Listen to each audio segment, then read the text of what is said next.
Om Swastiastu. Perkenalkan saya Nyoman Sudiana, Jero Mangku Gede, Pura Dalem, Kayangan, Desa Datuban. Baik, saat ini saya didampingi oleh Ketua Desa Datuban, Profesor Wayan Wesna Astara, menjelaskan secara umum tentang keberadaan siat geni di Desa Datuban ini. Siat geni itu sama artinya dengan perang api yang kami warisi dan lestarikan secara turun-temurun dari zaman dahulu kala sampai sekarang. Saya sebagai pemangku gede Pura Dalem Kayangan Tuban adalah generasi terakhir saat ini sebagai pemangku gede. Sebelumnya adalah bapak saya sebagai pemangku gede Pura Dalem Kayangan Tuban dan Merajapati. Sebelumnya itu kakek saya. Jadi saat ini saya sebagai orang yang diwarisi untuk melaksanakan tugas ini.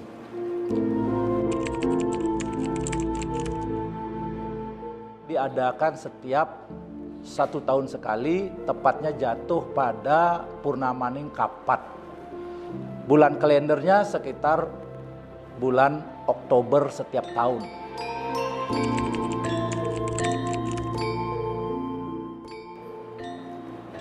Jadi makna daripada siat geni ini adalah untuk memberikan laba atau persembahan kepada yang kami yakini yang disebut dengan Kala Geni Ludra. Kala Geni Ludra itu adalah salah satu daripada dewa kala yang diturunkan oleh Ida Betara, Siwa dalam hal ini, yang perlu dikasih laba atau perlu dikasih persembahan agar yadnya kami, persembahan kami ketika kami melakukan puja wali itu tidak terganggu.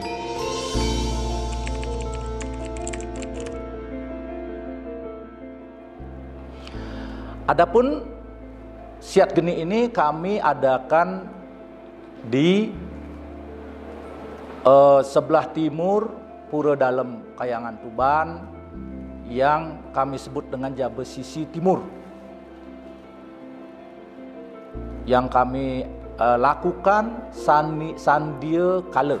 Sandi Kala itu waktu di mana pertemuan siang dan malam dan petang. Itu. Kalau umumnya kita biasa dengar pada saat maghrib. Siat geni itu dilakukan oleh anggota seketruna kita yang dalam keadaan tidak cuntake atau letah pada saat itu. Jumlahnya berkisar di antara 20 sampai 40 orang yang masing-masing terdiri dari setiap kelompok itu 20 orang. Jadi ada 2 kelompok.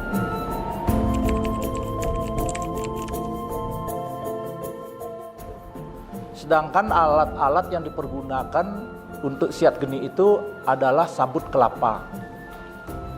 Sabut kelapa yang kita siapkan, jadi Banjar Pengampok yang menyiapkan itu.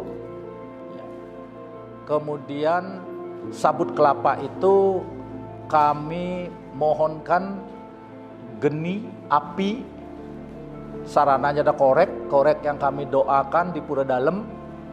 Itu mohon kepada Sang Hyang Geni Astra untuk memberikan kekuatan kepada api itu sendiri agar dia bisa melebur, menghancurkan, memusnahkan, melenyapkan, menghilangkan, dan menghapus semua noda, semua letah, baik secara skala maupun niskala yang ada di lingkungan Desa Adat Tuban.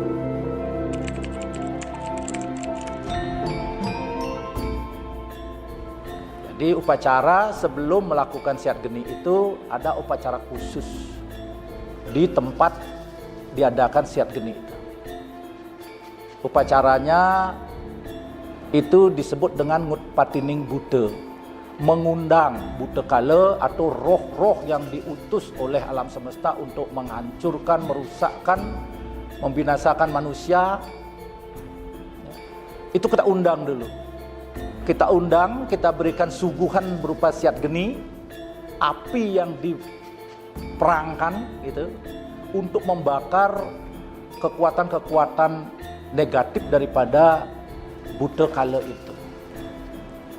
Nah, setelah bute kala itu kita undang, kita suguhkan, disitulah namanya setitining bute. Jadi ada ngundang bute, ada setitining bute. Berperanglah dia, hiduplah bute itu di situ. Setelah itu kita bawa ke pura dalam lagi, kita percikin dengan tirta pemerlinaning bute namanya. Kita kembalikan bute itu, kemudian kita supat, kita pastu agar dia menjadi widyadara, widyadari. Jadi begitu, kalau yang disebut di alam, di tempat lain mungkin disebut setan, kami di sini tidak ngerti itu setan, tetapi kami sebut dengan bute kala dengen.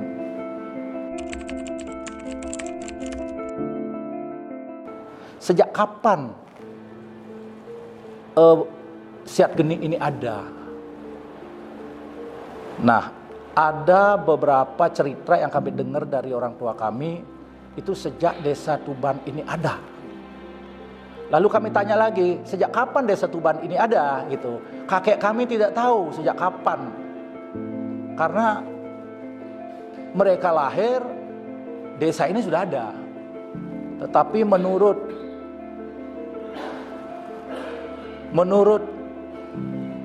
cerita yang ditulis di dalam Samuan 3, keputusan Samuan 3, itu tertulis bahwa seluruh desa di Bali ini ada sejak tahun 1001, abad ke-10. Tetapi di desa kami tidak ada secara spesifik menyebutkan bahwa Desa Tuban ini ada sejak itu, tidak ada. Tidak ada kami pegang data itu. Tetapi dalam referensi yang tertulis Perjalanan Dangyang Nirarte, salah satu guru suci, guru spiritual Hindu yang datang ke Bali, itu sekitar tahun 1400-an, yang beliaunya disebut dengan nama Prana Sakti Waurauh atau Dangyang Dwi Jendra, yang pernah tinggal di Tuban selama 2 bulan, mengajarkan masyarakat Tuban untuk mencari nafkah di laut, dan mengajarkan masyarakat Tuban untuk melakukan rangkaian upacara. Kendalanya kalau cuaca tidak mendukung kayak tadi ya, itu. Tapi kalau kendala secara fisik itu tidak ada, karena semuanya sudah ditata sejak awal, sejak menyiapkan alat-alat upacaranya, orang-orang yang akan itu sudah didata semua sih. Kalau yang dari dalam secara pasti, karena inilah bagian daripada yajnya dia, korban sucinya dia, gitu. Jadi ini mereka yang memiliki hajatan, gitu. Secara otomatis antusiasnya, rasa memilikinya itu luar biasa. Dan lagi dari tahun ke tahun kami lihat itu lingkungan daripada warga kita di sini itu antusiasnya luar biasa, bahkan itu sampai kewalahan kita untuk menata biar gak sampai berluber ke jalanan gitu. Luar biasa dan positif sekali. Yang paling kita tahu karena ini kan ada aspek pariwisata. Berkaitan siat geni ini banyak sekali tamu-tamu luar mengapresiasi karena dianggap unik sekali satu-satunya. Mungkin di tempat lain di Nusa Penida mungkin ada Sangyang Jaran itu hampir sama, tapi kan kita main pukul-pukulan dengan dengan sabut itu, dengan sabut dan yang lainnya yang sudah ditetapkan itu kita tidak apa-apa disampaikan, karena kita itu semistran kita dan kita akan pelaku ini. Saya pelaku, Jerobangku juga pelaku kemarin waktu mudanya. Kita adalah pelaku. Ini senior kita sudah senior urusan ritual itu, sehingga yang ini pasti kita sampaikan kepada anak-anak kita, cucu-cucu kita bahwa ini luar biasa. Nah, kalau ada persoalan bahkan kekuatan gaibnya pura dalam kayangan ini, kalau ingin minta sembuh pun bisa di pura dalam kayangan. Mungkin itu yang saya paparkan. Terima kasih.